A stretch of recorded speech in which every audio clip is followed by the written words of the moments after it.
Hello दोस्तों, मैं अभिषेक मेरे चैनल पे आपका बहुत बहुत स्वागत करता हूँ। तो आज का जो टॉपिक है वो आयुर्वेद से ही रिलेटेड है, लेकिन जो टॉपिक है वो आपके कुछ ऐसे सवाल जो हमारे मन में अक्सर घुमा करते हैं कि जैसे हम लोग बीमार क्यों पड़ते हैं, क्या एक अच्छा स्वास्थ्य या बीमारी क्या ये किस्मत की देन है, क्या ये हमें भगवान ने दिया है।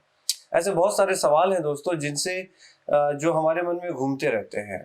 तो दोस्तों आज की इस वीडियो में हम बहुत अच्छे तरीके से समझेंगे कि ऐसा क्या क्या हम करें और ऐसे किन चीज़ों को अवॉइड करें, दूर रखें, जिससे कि हमारी जो परेशानी है वो हमसे दूर रहे और हम भगवान को ना कोसे अपने बुरे हेल्थ के लिए। दोस्तों सबसे पहली बात हमें ये समझनी पड़ेगी कि कोई भी जो बीमारी होती है ना वो यूं ही एकाएक नहीं हो जाती है। हम मतलब ऐसी कौन कौन सी गलतियां हैं जो हम दोहरा रहे हैं, जिसकी वजह से हमारा जो शरीर है वो बीमारी की दलदल में घुसते चला जाता है। तो दोस्तों इन बातों पे हम आए उससे पहले हमें एक चीज समझना होगा कि जो वात पित्त कफ का जो बैलेंस है वो तो हमें समझ में आ रहा है, लेकिन ऐसे कौन कौन से लोग हैं जिनका जो शरीर है वो वात डोमिनेटेड है, कौन कौन से लोग हैं जिनका शरीर पित्त है और जिनका शरीर कफ डोमिनेटेड है। अगर हमें ये बात समझ में आ जाएगी तो हमें ये बहुत आसान होगा हमें ये समझने में कि हमें कौन कौन सी चीजें लेनी है और कौन कौन सी चीजें छोड़नी है। क्योंकि दोस्तों अक्सर ये पाया जाता है कि लोग एक दूसरे को नसीहत देते हैं कि मैं ये खाता हूं तो तुम भी ये खाओ, तुम्हें फायदा होगा। ऐसा नहीं है, क्योंकि हम सभी का जो शरीर है वो अलग अलग है। यानी कोई वात के लोग हैं, कोई पित्त के लोग हैं, कोई कफ के लोग हैं। लेकिन एक बात तो तय है दोस्तों जो सभी के लिए होती है, जैसे प्रॉपर डाइट यानी प्रॉपर न्यूट्रिशन, समुचित संतुलित आहार हमें ले, एक प्रॉपर एक्सरसाइज होनी चाहिए, प्रॉपर रिलेशनशिप हमारा अच्छा होना चाहिए और जो भी अच्छी चीजें हैं वो सब एक रूटीन के फॉर्मेट में होनी चाहिए। अगर ये नहीं होंगी तो दूसरी तरफ अगर हम जैसे कि आजकल जो दौर है, जो कल्चर ये चल पड़ा है कि अक्सर हम लोग देखते हैं कि फास्ट फूड लोग बड़े चाव से खाते हैं। टेस्टी होता है, इसमें कोई शक नहीं है, लेकिन उसके जो कंसेक्वेंस है, जो परिणाम है वो ठीक नहीं है। तो आपको यहाँ पे ये जनरल मतलब ये चाहे वात के हैं, चाहे पित्त के हैं, चाहे कफ के हैं, ये सभी के ऊपर ये बात जो है वो अप्लाई होता है। अब दूसरी तरफ हम आते हैं दोस्तों एक्सरसाइज की। अगर हम बात करते हैं एक्सरसाइज, अगर कोई भी इंसान, चाहे वो वात का हो, चाहे कफ को पित्त का हो, चाहे कफ का हो, अगर वो इंसान एक्सरसाइज नहीं करेगा तो प्रॉब्लम्स बढ़ेगी। अगर रिलेशनशिप की हम बात करें, अगर रिलेशनशिप अगर अच्छा नहीं होगा तो भी प्रॉब्लम्स बढ़ेगी। तो इन चीजों के ऊपर हम थोड़े डिटेल्स में जाएंगे। तो आज के वीडियो में हम जानेंगे ऐसे 10 फैक्टर्स यानी 10 कारण जो हमें अगर समझ में आ गया तो आयुर्वेद के दृष्टिकोण से हमारा जो शरीर है वो बीमारी के दलदल में घुसने से बच जाएगा। क्योंकि अक्सर ये होता है कि हम मतलब यूं समझे कि जो बीमारी है वो, जैसे मैंने अभी थोड़ी देर पहले कहा कि बीमारी एकाएक नहीं होती। आप इसको ऐसे इस उदाहरण के तौर पे ये बहुत स्पष्ट हो सकता है कि जैसे कि अगर मान लिया जाए कि हम लोगों ने कोई बीज लगाया है और वो बीज कुछ दिन के बाद धीरे धीरे उसमें अंकुर आया और वो फिर धीरे धीरे क्या हुआ, वो एक पेड़, एक पौधा के रूप में कन्वर्ट हो गया। तो हम अपने लाइफ स्टाइल को, हम अपने डाइट को, हम अपने थॉट्स को, थिंकिंग प्रोसेस को अगर हम एक बीज के तौर पे ले, एक सीड के तौर पे ले, तो ये हमारे लिए समझना बेहद आसान हो जाएगा कि जमीन के अंदर बीज तो होता है, लेकिन जो उसका इफेक्ट है, यानी कि जो पौधा और जो प्लांट हमें जो हरी हरी पत्तियां या फूल दिखाई देने लगते हैं, वो उसका क्या है, इफेक्ट है। यानी कि जो कॉज होता है वो हमेशा छिपा हुआ होता है, ठीक जैसे धरती के अंदर, जमीन के अंदर बीज होता है, और जो उसका रिजल्ट होता है यानी कि डिजीज या अच्छा हेल्थ, वो हमें दिखाई पड़ता है। तो दोस्तों एकाएक कोई भी चीज नहीं होती है, इसको दिमाग में रख लेना है। तभी हमें ये समझने में आसानी होगी कि अगर अब कुछ हो गया है तो उसे रिवर्स ट्रेंड में कैसे वापस लेकर जाना है। क्योंकि दोस्तों ultimately health is the effect of healthy lifestyle and habits, whereas disease is the tree sprouted from unhealthy habits. तो 10 बातों में से सबसे पहली जो बात है दोस्तों, लाइक इंक्रीजेस लाइक का सिद्धांत। यानी कि कोई भी चीज, जैसे कि फॉर एग्जांपल अगर ठंडी में हम ठंडी ऐड करेंगे तो ठंडी बढ़ेगी, गर्मी में हम गर्मी ऐड करेंगे तो गर्मी बढ़ेगी। तो जैसा कि हम जानते हैं कि हमारा जो बॉडी का जो टेंडेंसी है, जो नेचर है, जो डोमिनेंसी है, वो अलग अलग है। वात पित्त कफ वाली की मैं बात कर रहा हूँ। अब यहाँ पे अगर हम कोई ऐसा चीज जो हम कर रहे हैं जिससे हमारा बॉडी सफर कर रहा है, हम एंजॉय नहीं कर पा रहे, तो हमें वहां पे क्या करना होगा, जो चीजें हम ऐड करते जा रहे हैं उसके ठीक रिवर्स यानी अपोजिट क्वालिटी की चीजें हमें ऐड करनी होगी। उदाहरण के तौर पे जैसे कि कोई बंदा जो पित्त वाला है, तो पित्त वाले बंदे की टेंडेंसी जो होती है वो क्या होती है कि उनके भीतर फायर ज्यादा होता है, अग्नि ज्यादा होता है, तो जिसकी वजह से उनको जल्दी जल्दी भूख भी लगती है, मेटाबॉलिज्म बहुत फास्ट तरीके से होता है। लेकिन अगर ऐसे लोग, पित्त वाले लोग, अगर जैसा कि लाइक इंक्रीजेस लाइक, अगर पित्त वाले लोग, चूंकि फायर ऑलरेडी है, फायर वाले फूड जैसे कि तीखा, ज्यादा नमक, स्नैक्स लेंगे, या फिर यूं कहें कि खट्टा अगर वो खा रहे हैं, या फिर गर्मी में बहुत ज्यादा वो घूम रहे हैं, तो वहां पे आपके बॉडी के खराब होने की यानी तबीयत बिगड़ने के चांसेस ज्यादा रहते हैं। तो आपको ठीक इसके विपरीत कर देना है।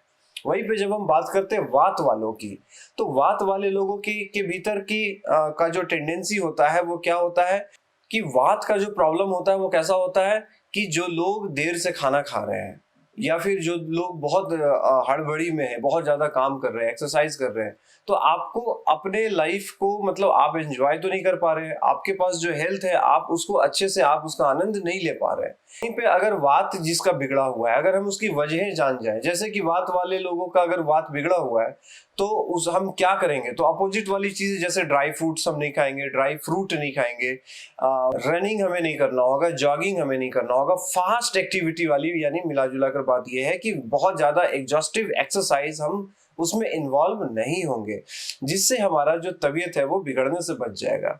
और वहीं पे दूसरी तरफ कफ वाले जो लोग हैं, कफ वाले लोगों को भी अपोजिट यानी कि रिवर्स ट्रेंड में लेकर जाना होगा। जैसे कि कफ वाले लोगों के भीतर एक टेंडेंसी होती है क्या, ज्यादा खाना खाने का, ठीक है, उनको भूख नहीं लगती है तो वो लेट से खाएंगे, वो लेट से जागेंगे, लेट से सोएंगे, तो ये सारी चीजें जो होती है वो कफ वाले लोगों की है। तो अब अगर आपको पता है कि आपके जो बॉडी का जो डोमिनेंसी वो क्या है, कफ का रिलेटेड, तो कफ से रिलेटेड अगर आप हैं तो आपके बॉडी को रिवर्स चाहिए, यानी कि क्या चाहिए, आपके बॉडी को रूखा सूखा खाना पड़ेगा, आपके बॉडी को गर्मी देनी पड़ेगी, डेयरी प्रोडक्ट से बचाना होगा, आपके बॉडी को गुनगुने पानी से नहाना होगा, गर्म रखना होगा, ये सारी चीजें जो है वो आपको बेनिफिट देंगी। तो यहाँ पे मिला जुलाकर जो बात वो ये है इस पहले सिद्धांत में कि जो हम कर रहे हैं उसे हम इंक्रीज, अगर हमारा जो प्रॉब्लम है वो इंक्रीज हो रहा है, तो यहाँ पे एक विचार में मंथन की जरूरत है कि हम ऐसा क्या करें कि जो हो रहा है वो ना हो। तो आपको अपोजिट क्वालिटी की चीजें वहां पे देनी है। अगर ठंडा है तो गर्म दे, और गर्म ज्यादा है बॉडी के भीतर तो ठंडा दे। ऐसे करके हम अपने बॉडी को बैलेंस कर पाएंगे और बीमारियों से भी बचे रह सकते हैं। दूसरी जो बात है दोस्तों, फूड एंड डाइट की, यानी कि भोजन आपका क्या है, कैसा रहेगा। भोजन जो है वो आप अपने बॉडी के प्रकृति के हिसाब से, यानी कि वात के हिसाब से आप तय करें, पित्त के हिसाब से, कफ के हिसाब से। अगर आप ड्राई फ्रूट्स खा रहे हैं तो प्रॉब्लम आपको बढ़ेगा, तो वहां पे आपको गीले, थोड़े से ऑयली वाले फूड आपको खाने चाहिए, जिससे आपको फायदा मिलेगा। वहीं पे कफ वाले लोग हैं, डेयरी प्रोडक्ट से बचना है उनको। जो पित्त वाले लोग हैं, अल्कोहल हो गया, ये खट्टे हो गए, तीखे चीजें हो गए, उनसे बचना है। यानी कि मिला जुलाकर बात ये है कि आपको अपनी बॉडी के टेंडेंसी के हिसाब से आपको अपना फूड का लिस्ट तैयार करना होगा और उसको खाना होगा, जिससे कि आप बहुत बड़ा फर्क अपने बॉडी के भीतर महसूस करेंगे। अब आते हैं तीसरे नंबर, सीजन यानी ऋतु। दोस्तों ऋतु हमारे, खासकर हमारे इंडिया में 12 महीने में आप देखते होंगे कि बदलते रहता है, और ये जो जब भी बदलता है तो कई लोगों को इसमें समस्याएं आती हैं। कुछ लोगों को एलर्जी की समस्याएं आती है, कुछ लोगों के हाथ पैर नसों में दर्द होने लगता है, कुछ लोगों के मुंह में छाले आने लगते हैं, कुछ लोगों को स्किन पे रैशेस, पिंपल्स बढ़ने लगते हैं। ऐसा आपने नोटिस किया होगा। तो इसका मतलब ये है कि एक ही कंडीशन पूरे साल भर नहीं होता है। तो ऋतु चेंज हो रही है तो हमारे बॉडी के भीतर जो रिएक्शंस हैं वो चेंज होंगे। अब यहाँ पे आपको ये समझना है कि मेरे शरीर का फेवरेट मौसम कौन सा है, मेरा बॉडी कौन से मौसम में, कौन से ऋतु में कंफर्टेबल रहता है और कौन से मौसम में अनकंफर्टेबल रहता है। अगर आप ये तय कर लेंगे कि मेरा बॉडी इन मंथ्स में अनकंफर्टेबल रहता है, तो बस आपको क्या करना है, रिवर्स ट्रेंड वहां पे अप्लाई करना है। अगर जैसे ठंडी है, आपको प्रॉब्लम्स ठंडी में बढ़ रही हैं, तो समझ जाना है कि आपके बॉडी को गर्मी की जरूरत है। अगर गर्मी में आपकी समस्याएं बढ़ रही हैं तो आपको ठंडे बनाकर रखने की जरूरत है। तो अपना जो बॉडी का जो कॉन्स्टिट्यूशन है, उस कॉन्स्टिट्यूशन के आधार पे आप तय कर ले कि आपको कौन से सीजन में क्या एडजस्टमेंट बनाने हैं। अब दोस्तों आते हैं हम लोग चौथे नंबर पे, चौथा सिद्धांत आयुर्वेद का जो आपको बीमारी से बचाने के लिए है, वो है कसरत यानी एक्सरसाइज। अब दोस्तों एक्सरसाइज का नाम सुनते ही हमारे दिमाग में ये आने लगता है कि रनिंग, जॉगिंग, ठीक है, जिम।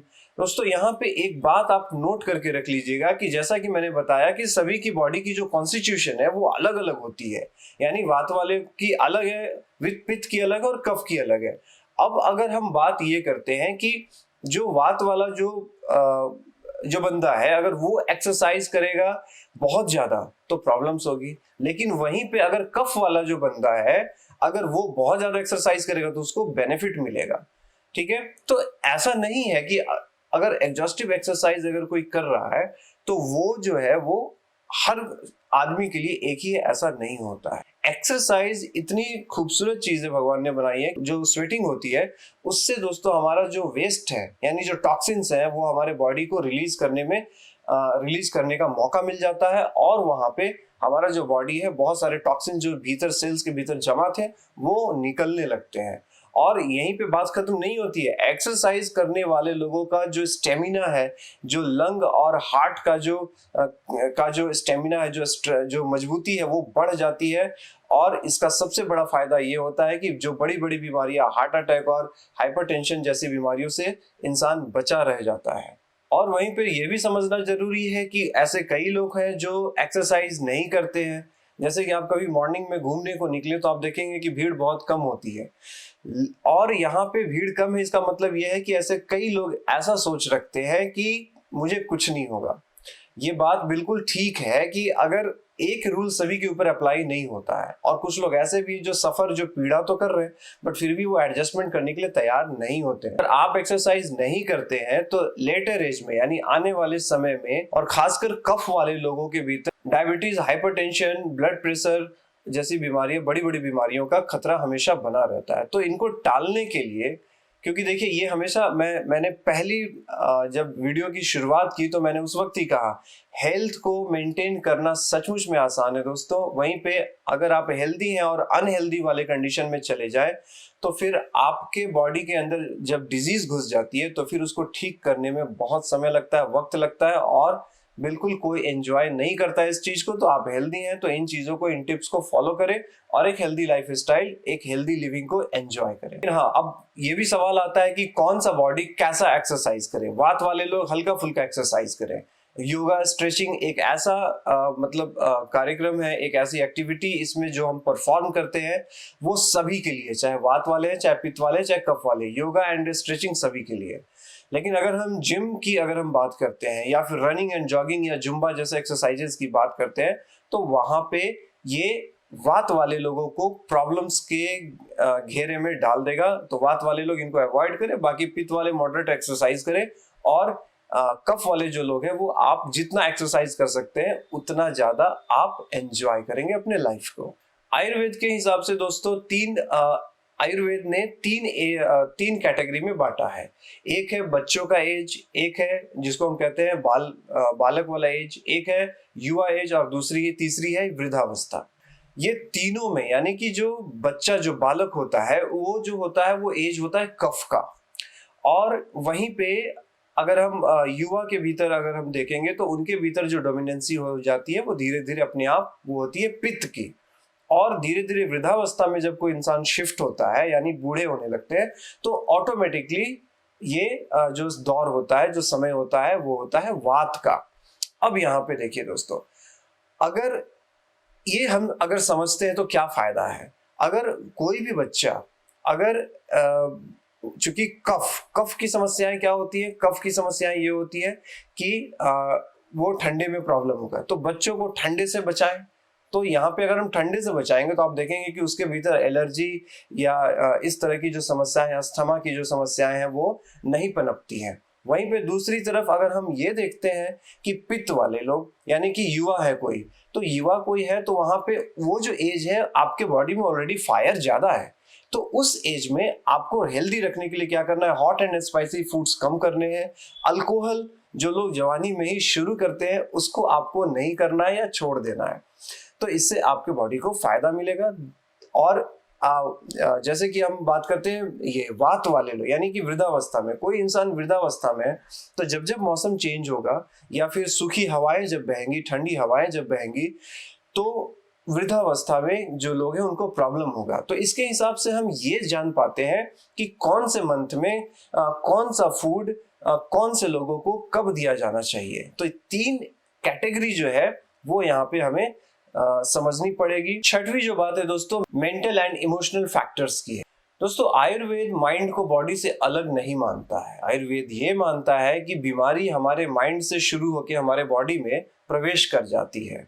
तो दोस्तों ये हमेशा याद रखिएगा कि हम जो कुछ भी सोचते हैं, अच्छा बुरा, जैसी फीलिंग्स आती है, पॉजिटिव फीलिंग्स, नेगेटिव फीलिंग्स, ठीक है, तो जो कुछ भी सोचते हैं, जैसा हम महसूस करते हैं दोस्तों, ये एक एक चीज इतनी गहराई तक हमारे बॉडी में जाती है कि वो या तो आपके बॉडी को बना देगी या तो वो आपके बॉडी को बिगाड़ देगी।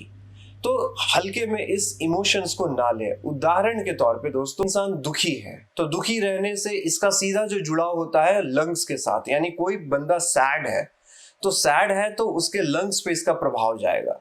कोई बंदा अगर क्रोध रहता है यानी गुस्से में रहता है तो दोस्तों इसका प्रभाव उसके लीवर पे जाता है। अगर हम जैसे कहते हैं ना जेलेसी या फिर घृणा अगर हमारे भीतर है तो दोस्तों हमारा इसका प्रभाव जो होता है वो गॉल ब्लैडर पे जाता है। दोस्तों डर हमारे किडनी को डैमेज कर सकती है। जो हम फियर जो होते हैं ना वो हमारे किडनी से रिलेटेड होता है। उदासी हमारे हार्ट को डैमेज करने की क्षमता रखती है, इसलिए उदास अगर है तो आप मुस्कुराने की कोशिश कीजिए। दोस्तों नर्वस रहने से हमारे कॉलोन को खतरा रहता है। और दोस्तों कोई अगर आपको ये फील आ रहा है कि हर चीज को लेके आप लालची बन रहे हैं, आपको ये लगता है कि वो चीजें मेरे पास होनी चाहिए, पॉसेसिव हो रहे हैं, तो याद रखिएगा दोस्तों लालच हमारे स्टमक यानी पेट को खराब करता है।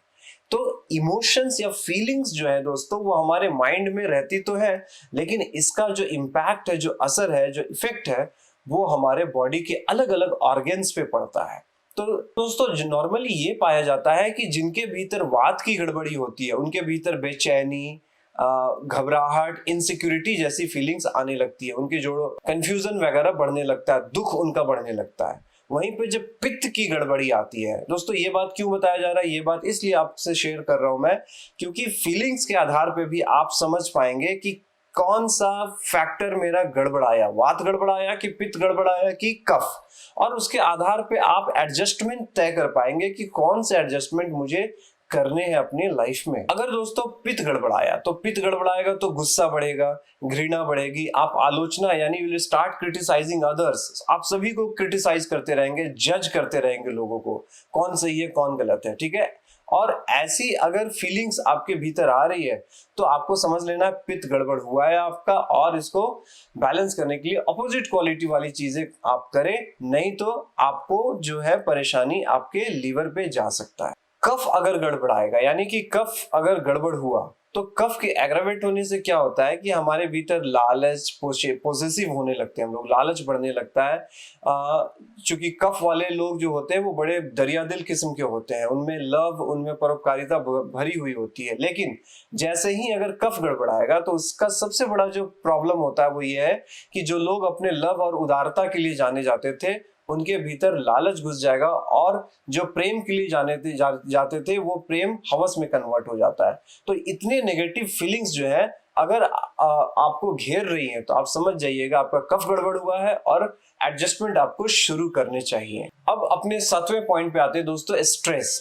आयुर्वेद कहता है कि स्ट्रेस जो है वो आपके बॉडी को जबरदस्त तरीके से बीमार करता है, आपके ऑर्गन्स को खराब करता है, और कैंसर जैसी जो बड़ी बड़ी बीमारियां हैं जो जानलेवा होती है वो हमारे भीतर पनपने के चांसेस काफी हाई हो जाते हैं। दोस्तों स्ट्रेस जो है वो ट्रिगर करता है। स्ट्रेस कौन कौन से बीमारियों को पैदा करने की क्षमता रखता है, बड़ी बड़ी बीमारियां जो जिंदगी भर हमारा साथ नहीं छोड़ती, जैसे अस्थमा, एलर्जी, हार्ट और स्किन की बीमारियां। यानी स्ट्रेस इन 4 बीमारियों से बहुत मतलब कहते हैं ना बहुत डीपली कोरिलेटेड है। तो अब ये समझते हैं कि स्ट्रेस होता कैसे है। स्ट्रेस दोस्तों कई बार हमें ये लगता है कि लाइफ में कुछ घट गया है, कोई कंडीशन कुछ ऐसी आ गई है कि जिसकी वजह से स्ट्रेस हो रहा है, वो एक फैक्टर है। लेकिन कभी कभी हम अपने लाइफ स्टाइल और अपने फूड के हैबिट को लेकर भी स्ट्रेस पैदा करते हैं। उदाहरण के तौर पे अगर हम बहुत ज़्यादा ट्रैवल करते हैं, बहुत ज़्यादा फिजिकल वर्कआउट करते हैं तो हमारे बॉडी के भीतर स्ट्रेस बढ़ता है। और अगर हम बहुत ज़्यादा हॉट एंड स्पाइसी फूड्स खाते हैं, खट्टा खाते हैं, अल्कोहल वगैरह पीते हैं, नॉनवेज जो ज़्यादा अगर खाते हैं, तो वहाँ पे भी स्ट्रेस जो है वो हम उनको इनवाइट कर रहे हैं कि आइए हमारे बॉडी में बैठिए। तो दोस्तों स्ट्रेस को मेंटेन करना बहुत ज़रूरी है, क्योंकि वात वाले लोगों में दोस्तों स्ट्रेस की वजह से एंजाइटी ट्रिगर हो जाती है, एंजाइटी बेचैनी बढ़ जाती है उनके भीतर। स्ट्रेस की वजह से पित्त वाले लोगों के भीतर में अल्सर जैसी बीमारियां या फिर ब्लड प्रेशर जैसी चीजें बढ़ने लगती है। और सबसे मजेदार बात तो कफ वाले लोगों के साथ में होती है कि अगर स्ट्रेस बढ़ेगा तो कफ जिनका डोमिनेंसी है वो लोग खाना खाना खाना और केवल खाना में रुचि रखने लगते हैं। तो दोस्तों ऐसा कुछ हो रहा है तो चौंकिए, नोटिस कीजिए अपने ऊपर, अपने बॉडी को लेकर और एडजस्टमेंट शुरू कीजिए। अब दोस्तों आते हैं हम लोग 8वें नंबर पे, over use and wrong use of our sensory organs. यानी कि हमारे जो इंद्रियां हैं उनका ओवर यूज कर लेना या फिर रॉन्ग गलत तरीके से यूज करना। जैसे कि हमारी जो 5 इंद्रियां हैं वो 5 इंद्रियां क्या क्या है दोस्तों? नाक, आंख, हमारा स्किन, टंग और ईयर। ठीक है, तो ये सारी जो इंद्रियां हैं ये इंद्रियां हमें या तो हमारा तबीयत सुधार सकती है या तो हमारा तबीयत बिगाड़ सकती है। उदाहरण के तौर पे दोस्तों नाक की अगर हम बात करें तो अरोमा थेरेपी से कई मरीजों को ठीक किया जाता है। ठीक है, तो ये काफी पावरफुल होता है, यानी हम अपने सेंसेस को यूज करके अपने आप को स्वस्थ कर सकते हैं। वहीं पे दूसरी तरफ बीमारियों को भी हम इनवाइट कर सकते हैं। कैसे? उदाहरण के तौर पे अगर आप बहुत ज्यादा हाई साउंड में साउंड को सुनते हैं, ठीक है, आप गाना सुनने के शौकीन और हाई साउंड में सुनते हैं। आजकल आपने देखा होगा कि एक कल्चर, एक ट्रेंड है कान में ईयरफोन लगाने का।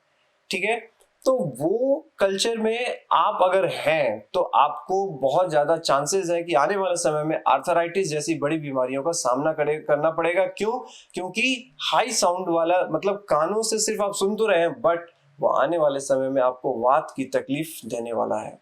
वहीं पे दोस्तों अगर हम अपने स्किन को या अपनी आंखों को अगर हम ब्राइट लाइट में या फिर जैसे कहते हैं ना कैमरे के ये जैसे कहते हैं ना टीवी के सामने या लाइट के सामने अपने आंखों को अगर हम एक्सपोज करते हैं बार बार, या फिर कम लाइट में हम अपनी आंखों को मेहनत करा रहे हैं पढ़ने, या छोटे छोटे लेटर्स हम पढ़ रहे हैं दोस्तों, ऐसे लाइट्स या फिर ऐसी चीजें जिसके साथ आप बहुत ज्यादा एक्सपोजर में हैं तो आपके बॉडी के भीतर पित्त का बैलेंस गड़बड़ाएगा। क्योंकि ये अल्टीमेटली जैसे कहते हैं ना कि अगर छोटे छोटे लेटर्स पढ़ रहे हैं तो आपकी आंखों के भीतर पित्त का बैलेंस, आपकी आंखों के माध्यम से आपके बॉडी के भीतर पित्त का बैलेंस गड़बड़ होगा और पित्त रिलेटेड जो बीमारियां हैं उनके होने के चांसेस आप फिर हमारे बॉडी के अंदर बनने लगेंगे। दोस्तों मिला जुलाकर कौन कौन सी चीजें अवॉइड करनी चाहिए, क्योंकि हर चीज एक दूसरे से जुड़ी हुई है, तो मैं इस वीडियो को छोटा बनाने के लिए मैं बहुत चीजें एक्सप्लेन नहीं कर सकता हूं क्योंकि ये वीडियो ऑलरेडी लंबा जा रहा है। तो दोस्तों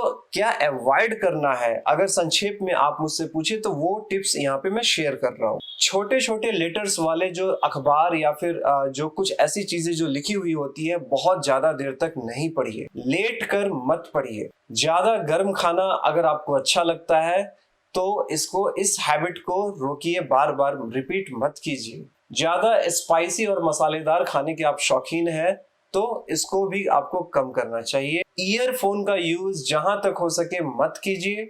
वायलेंट मूवीज या हॉरर वाले मूवीज आप मत देखिए, क्योंकि ऐसे नॉर्मली कुछ लोगों के साथ ये होता है कि एंजॉय करते हैं, यानी हॉरर मूवीज देख लिया बड़ा मजा आया, ऐसा नहीं है।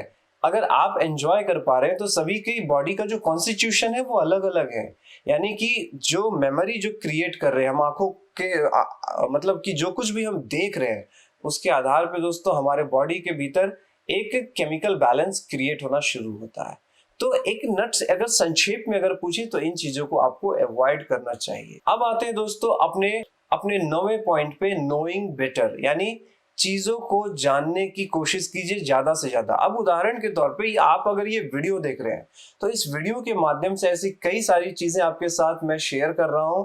अगर आप इनको जानते हैं, समझते हैं, तो आप अपने बॉडी को कॉन्स्टिट्यूशन के हिसाब से आप अपना एक एक चॉइस बना सकते हैं कि कौन से सीजन में आपको क्या करना है, क्या फूड आपको खाना है, आपको कितने बजे तक सोना है, कितने बजे तक जागना है। ये बहुत सारी, आपको किस तरीके के एक्सरसाइज करनी है और आपको कौन कौन से टेक्नोलॉजिकल चीजें आपको यूज करनी है और नहीं करनी है।